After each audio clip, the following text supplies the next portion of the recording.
Je vais vous introduire le contexte en rappelant que les prairies jouent un tas de rôles environnementaux avec des bénéfices sur la qualité de l'eau, sur l'érosion, sur le stockage de la matière organique, sur la biodiversité.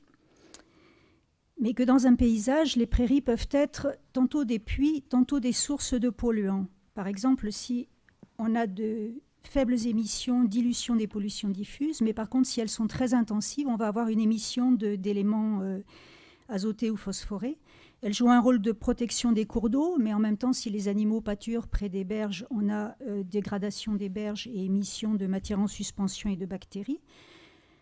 Si leur sol est en bon état et fonctionne bien, on a une bonne infiltration de l'eau, donc on diminue le ruissellement, on abat les solutés. Mais par contre, en cas de compaction, on peut avoir du ruissellement important et l'entraînement de matière organique. Et enfin, elles peuvent tantôt jouer un rôle de rétention, tantôt un rôle d'émission de nitrates, de matière organique dissoute. Donc je vais vous faire un exposé en 4 points, rappeler brièvement le cycle de l'azote en prairie, quelques prédicteurs des pertes de nitrates, quelques éléments de stratégie pour limiter les fuites dans les prairies en rotation et une conclusion. Donc pourquoi on a des pertes en prairie? Parce qu'au départ, il n'y en a pas beaucoup. On a des animaux qui pâturent, c'est pour ça qu'il y a une prairie. Ils prélèvent les plantes, ils restituent des déjections qui alimentent à la fois le pool organique et le pool minéral. Et le pool organique du sol lui-même est minéralisé en azote minéral. À l'inverse, l'azote minéral est organisé pour revenir dans le pool organique. Et tout ça génère assez peu de pertes, il y a un bon équilibre. Et l'entrée d'azote se fait essentiellement par la fixation symbiotique. Ensuite, on a rajouté, à partir du développement des engrais et de la complémentation animale, on a rajouté ces 2 éléments qui ont énormément augmenté les entrées d'azote. Et du coup, on a commencé à avoir des flux beaucoup plus importants et des fuites à l'occasion de toutes ces réactions que vous voyez là, vers l'eau pour le nitrate, vers l'air pour le N2O et le N2, et vers l'air également pour les émissions d'ammoniac. On a vu tout à l'heure, c'est l'exposé de Daniel, donc je n'insiste pas, qu'il y a une réponse de la production aux doses d'azote avec un optimal qui, pour les prairies, peut se situer autour de 150-200 kg, en tout cas pour les prairies pâturées. Et au-delà de ce seuil optimal, on a une augmentation rapide du lessivage, alors qu'à l'inverse, quand on était en dessous, on a une phase de diminution, c'est-à-dire que ce n'est pas le zéro azote qui est le plus efficace, puis une phase d'augmentation. Les risques de lixiviation adviennent, ça a été rappelé aussi, s'il y a en même temps de l'azote minéral et du drainage. Et là, donc, je remercie Daniel pour m'avoir fourni ce petit graphique qui vous montre un peu les niveaux moyens de reliquat début drainage sous prairie. Celles-là ont un peu de trèfle ou pas, mais ce n'est pas très important. Donc, sous prairie de fauche, on est autour de 20-30 kg et sous prairie pâturée, on est à peu près au double. Sachant que ces reliquats début drainage ne veulent pas dire que tout l'azote qui est présent va être émis puisque la prairie est capable de prélever, de même qu'une scipan le serait ou une dérobée. Donc, tout est dans l'équilibre entre le prélèvement et la fourniture d'azote qui se produit en continu. Alors, les prédicteurs, on sait que les risques de lixiviation augmentent avec la quantité totale d'azote minéral en jeu, sachant que pour les prairies, on a éventuellement la fixation symbiotique, on a les apports d'engrais, on a le recyclage des aliments consommés par ailleurs par les animaux qui arrivent sur les parcelles ou les épandages de fumier. Donc, au total, la prairie va recevoir sa fertie plus un certain nombre de choses qui vont faire plusieurs fois le tour.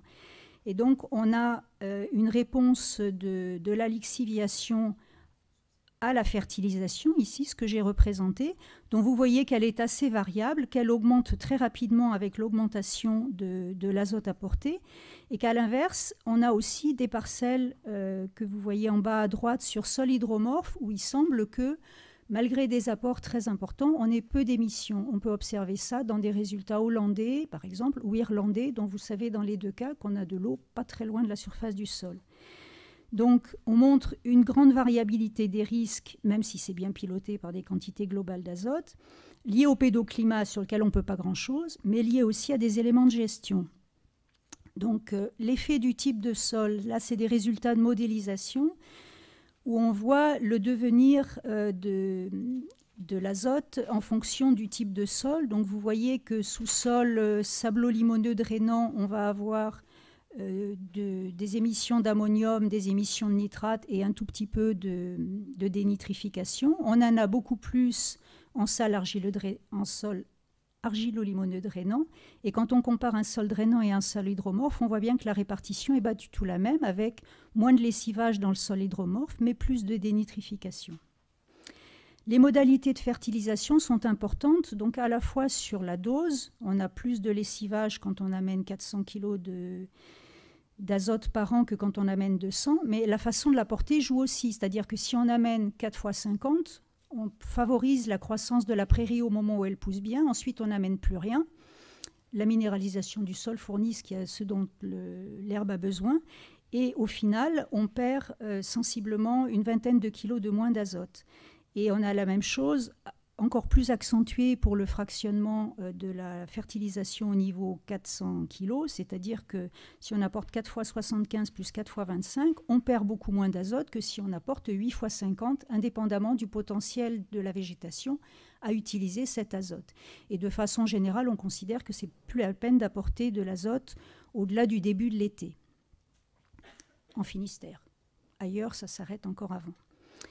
Enfin, les périodes de pâturage jouent aussi, c'est-à-dire que le devenir d'un pissa qui tombe sur l'herbe au printemps n'est pas du tout le même qu'un pissa qui tombe sur l'herbe au mois de septembre.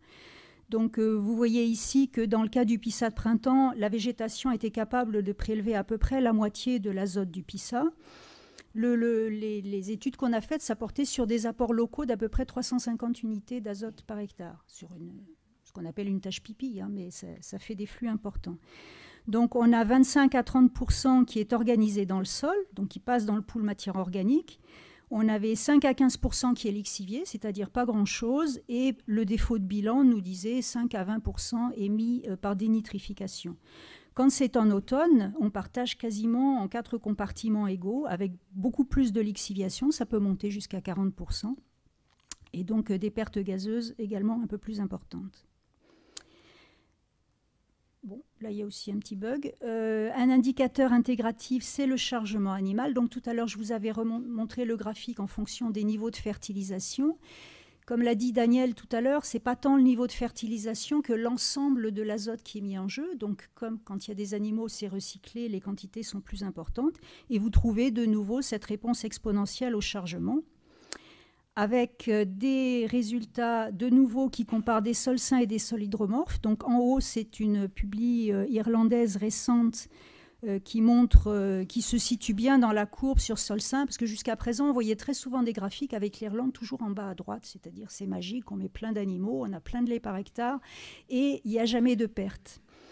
Le problème, c'est que quand ils sont sur le sol sain, ils ont à peu près les mêmes pertes que nous. Et vous voyez quand même qu'ils tirent beaucoup de lait. Au passage, j'ai mis ça parce que mon collègue Luc Delaby, qui travaille beaucoup avec eux là-bas, tient à montrer que l'herbe, ça peut être quand même très bien valorisé. Donc là, ils produisent entre 14 et presque 17 tonnes de lait par hectare. L'Irlande, ce n'est pas si différent de la Bretagne. Donc on peut... Les UGB JPE par hectare, ça multiplie le nombre d'animaux par leur temps de séjour ramené en jours de 24 heures. Donc en gros, 365, une vache qui serait 365 jours par an, ça fait 365 UGB JPE par hectare, si elle est tout le temps sur la parcelle. Voilà, et donc effectivement, en sol hydromorphe, on a beaucoup moins de lessivage, mais on a aussi de 70 à 180 kg d'azote dénitrifié, d'après les publications irlandaises. Si la dénitrification est complète, ça donne du N2, c'est parfait, c'est pas polluant et tout va bien. Mais au passage, ça peut s'arrêter au stade N2O, et le N2O est un gaz à effet de serre qui est équivalent à 300 fois le pouvoir gaz à effet de serre du gaz carbonique. Donc c'est un peu embêtant. Et enfin, les Irlandais ayant des prairies permanentes stockent environ 30 à 50 kg dans leur sol, que ce soit en sol sain ou en sol hydromorphe. Donc de ces éléments-là, on a tiré par exemple pour l'outil Territo des espèces de références quantifiant des pertes moyennes par hectare pour les différents types de prairies. qui sont faibles pour des prairies fauchées ou à très faible chargement, avec à peu près 300 comme limite, qui montent autour de 30-40 kg pour des prairies où le chargement est bien adapté à la production de l'herbe. Ça peut être des prairies soit un peu intensives, mais avec une fauche, soit des prairies modérément utilisées. Donc en dessous d'un chargement de 1,4 à peu près par hectare. On passe à 65 à 80 kg au-dessus et on s'est arrêté à 100-120 kg pour ce qu'on a appelé les parcelles parking, c'est-à-dire là où on a vraiment une déconnexion entre la charge animale et la capacité de la prairie à nourrir les animaux qui sont dessus. Donc ça peut être les prairies autour des bâtiments où elles sont tout le temps, ça peut être des prairies estivales à moitié sèches où on les affourage à la parcelle. Ceci étant, j'ai fait il y a une dizaine d'années des profils sous des parcelles comme ça. On avait 500 kg d'azote au mois d'octobre dans le profil. Donc je pense que ce qu'on a pris pour l'outil Territo est modeste.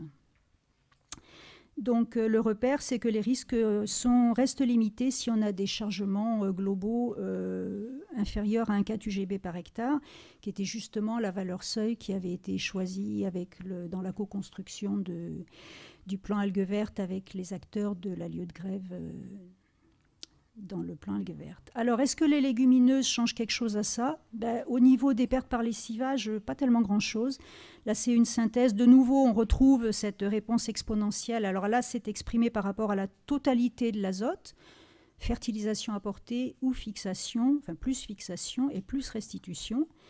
Et donc par des collègues néo-zélandais. Et vous voyez que les points vert foncé avec des associations non fertilisées sont dans le bas du graphique, c'est-à-dire avec des lixiviations faibles. Il y a des verts foncés et des verts clairs ? Ah oui, il y a des verts foncés et des verts clairs. Alors en gros, les points majoritaires du bas sont vert foncé. Il y a aussi quelques verts clairs. Les points de droite sont vert clair. Et donc les bleus, c'est des régras trèfle blanc fertilisés. En gros, comme s'il n'y avait pas trop de trèfle blanc. Et ça se traduit par beaucoup plus d'azote qui tourne et donc une lixiviation plus importante. Quand on compare à même chargement des parcelles avec ou sans trèfle blanc, on a trouvé à peu près une réduction de 10% du lessivage qui se fait par des phénomènes de régulation possibles via la légumineuse qui sont la diminution du taux de fixation. Elle est immédiate. Dès qu'il y a de l'azote dans le sol, le trèfle diminue sa fixation, voire arrête de fixer. La deuxième régulation, c'est que la graminée qui est à côté, quand elle n'est pas azotée, a besoin d'azote. Donc, dès qu'il y en a un peu à proximité, elle en absorbe beaucoup. Et la troisième régulation, c'est que quand il y a beaucoup d'azote, la graminée devient plus compétitive que la légumineuse. Et du coup, le taux de trèfle diminue, donc sa contribution à la nutrition de la prairie. Par contre, quand on regarde des synthèses d'essais où on ne compare pas les choses, toutes choses égales par ailleurs, mais on prend des prairies régras trèfle blanc non ou très peu fertilisées et on les compare à des prairies de graminées pures fertilisées, on voit qu'on fait une économie de 90% d'engrais. On a une petite diminution du chargement, donc une petite diminution aussi de la production de lait, on peut dire moins 10 à moins 15%, donc bien moins grande que la diminution de l'engrais, et on gagne à peu près un tiers en moins de lixiviation. Ceci étant, ces essais, donc c'est des essais expérimentaux, dans la vraie vie, il y a beaucoup de gens qui sèment des associations et qui continuent à mettre de l'azote dessus comme s'il n'y avait pas de légumineuses. Donc ils diminuent de 20, 30, 40 kilos la fertilisation. Dans les enquêtes pratiques agricoles ou dans le réseau défi, c'est ce que ça donne. Là, j'ai repris une petite diapositive de Pierre Sellier. On a fait un exposé aux journées AFPF qui synthétisait un peu l'intérêt de la présence des légumineuses pour la qualité de l'eau et de l'air. Parce que là, on est un peu monomaniaque nitrate, mais bon, il y a tout un tas d'autres flux d'azote. Donc, on a, pour résumer, des pertes moindres par rapport aux prairies fertilisées, une meilleure valorisation de tout l'azote qui est minéralisé par le sol dans les associations, grâce à l'autorégulation de la fixation. Mais par contre, quand l'azote est rentré dans le système et qu'il est recyclé par les animaux, il est réactif comme n'importe quel azote. Et de même, quand on va détruire la prairie, on va avoir le même problème à gérer que les conséquences globales de de la prairie. Donc, à ce stade-là, une fois qu'on est dans le recyclage, quelle que soit l'origine de l'azote, ça a le même devenir, les mêmes flux. Donc, des leviers pour réduire les fuites à la parcelle, une fertilisation adaptée. Donc, adaptée aux besoins des animaux. C'est pas si simple que ça soit raisonné aux petits oignons. Je pense que la fertilisation du blé est gérée de façon complètement différente de celle des prairies. Elle doit être centrée sur les mois de forte croissance. Des chargements adaptés à la bonne valorisation de l'herbe, c'est ce que je vous ai illustré tout à l'heure, et on peut considérer que les parcelles mixtes fauche-pâture vont contribuer à la réduction des fuites de nitrates en réduisant le chargement et en valorisant un peu plus de biomasse. Au niveau des rythmes de pâturage, quand on est sur des rythmes extrêmement rapides, on a de l'herbe qui est toujours gorgée d'azote, donc ça fait de l'herbe qui est peut-être supérieure à ce que les animaux ont besoin et ça fait des déjections très riches en azote. Donc de façon générale, les rythmes super rapides ne sont pas forcément optimum par rapport à la sortie perte d'azote par lessivage. Et enfin, quand on dit des leviers, il y a tout un tas d'outils qui sont disponibles pour aider à faire ça, pour aider à gérer le pâturage. Il y avait le Herbévol et Herbavenir dans l'agrotransfert il y a quelques années, Agrotransfert Bretagne. Il y a GrassTool qui est un outil inspiré du travail qui est fait en Irlande. Les Irlandais ont des systèmes entièrement basés sur l'herbe, entièrement pâturants. Il y a beaucoup de groupes d'éleveurs, il y a beaucoup de petits outils pragmatiques qui aident à gérer le pâturage. Ils ont simplifié leur système, ils font des paddocks. Alors, bon, je vais en parler après, mais ils essayent de simplifier au maximum pour que ce soit très, très facile à conduire.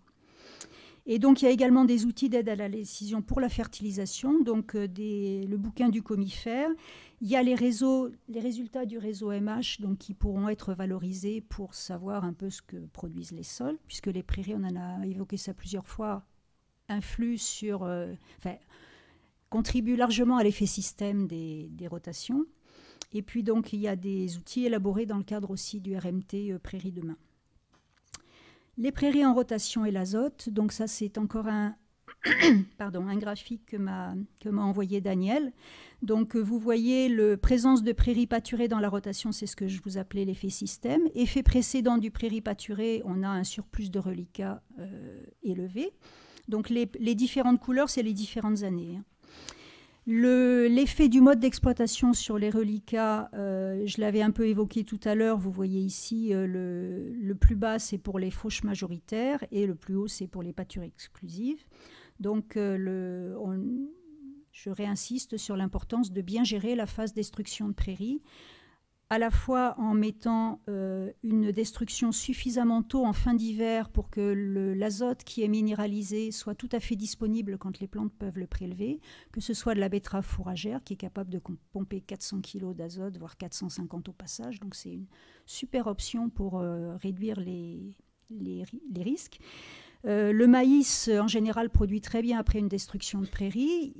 Comme c'est une plante qui a besoin de moins d'azote, il n'est pas capable de pomper 400 kg. Mais si on met un cipan sous couvert, ça peut aussi donner des résultats intéressants et permettre à peu près de gérer.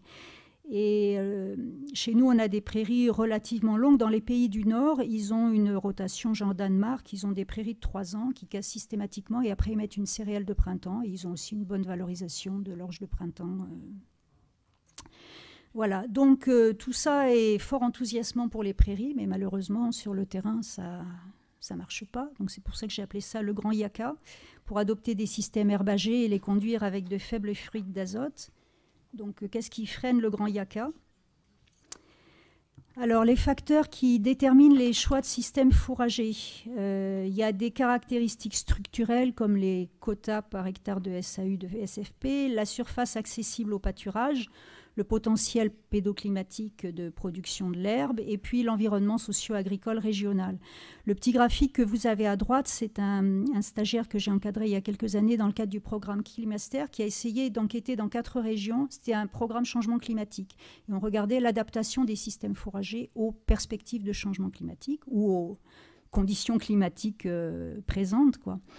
Et donc, ce graphique permet de situer un peu les choses, c'est-à-dire que quand on est en dessous de 6500 litres par vache et avec plus de 50 aires accessibles par vache, on peut avoir des systèmes herbagés. C'est la partie qui est surlignée en vert. Et plus on rentre dans le rectangle opposé, en haut à gauche, et plus on a des systèmes maïs dominants, voire tout maïs. Et dans l'intervalle, on a tous les points qui sont le système le plus courant, maïs herbe, les points orangés qui se répartissent donc dans le reste. Donc ça, c'est un truc... cette combinaison-là est assez importante. On avait noté au passage que les effets taille n'étaient pas forcément déterminants et que les réponses étaient très subjectives sur les aires accessibles. C'est-à-dire pour certains, les vaches ne peuvent pas dépasser 150 mètres, pour d'autres, elles peuvent faire 800 mètres sans aucun problème. Donc du coup, les aires accessibles, c'est très compliqué à caractériser. Les facteurs qui déterminent le choix des systèmes fourragers, bien évidemment, c'est les objectifs des éleveurs. Donc, on en avait listé un certain nombre. Baisser le coût de production, améliorer le revenu, réduire le temps de travail. Alors là, ce qui est rigolo, c'est quel que soit le système choisi, il y en a plein qui mettent ça en avant. C'est-à-dire, pour certains, herbager, ça réduit le temps de travail. Pour l'autre, tout maïs, ça réduit le temps de travail. Augmenter les moyennes de production, là on va effectivement plutôt vers des systèmes maïs. Et ce qu'on avait noté à l'époque, c'est que la sécurité fourragère était un point assez crucial et que de façon générale, plus les systèmes étaient herbagés, moins ils se sentaient ou moins ils étaient en sécurité fourragère, avec ici les herbagés à gauche dont vous voyez qu'ils ont entre 15 jours et 30 jours d'avance de fourrage, alors qu'à l'opposé, les systèmes maïs ont plus de 3 mois d'avance sous le coude. J'ai dit que l'accessibilité est très, très importante. On a travaillé donc sur la lieu de grève et quand on compare une ferme qui a 16 aires accessibles par vache à une autre qui en a 57, vous voyez que les niveaux de risque sont complètement différents. Donc là, c'est les risques sous vache laitière dans le graphique en haut à gauche, avec une ferme qui a la moitié de ses parcelles entièrement fauchées, qui servent à fourrager les vaches en vert. Donc de l'herbe qui est complètement coupée, qui est en niveau de risque très faible, moins de 10 kg, et l'autre partie qui est en parcelle, pas tout à fait parking, mais pas loin, avec des chargements très élevés, et donc un risque très élevé. Et par contre, quand on ramène ça à l'ensemble de la surface de la ferme, en comptant les autres troupeaux et les autres, c'est-à-dire les génisses, éventuellement les vaches à viande, etc., on voit que ça tamponne énormément la classification des parcelles. Mais tout ça pour dire qu'un chargement moyen à la ferme n'est pas suffisant pour évaluer de façon fine un risque de lixiviation, étant donné que ce qui est perdu dans les parcelles très chargées n'est pas récupéré par les parcelles non chargées. Donc, voilà. Si, Françoise. C'est quasi fini. D'accord. Merci de terminer. 2 minutes. Donc, les freins à lever, la structure du parcellaire et les solutions tournent autour des échanges fonciers. Il y a eu beaucoup de travail de communication de la CRAB pour avancer là-dessus.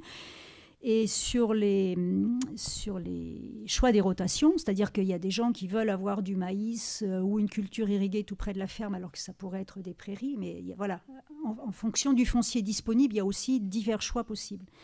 L'accessibilité, ça passe par de bons chemins, des clôtures pratiques, des points d'eau. Il y a énormément de références en Irlande, ils sont super pragmatiques, ils ont des systèmes très simples et ça aide.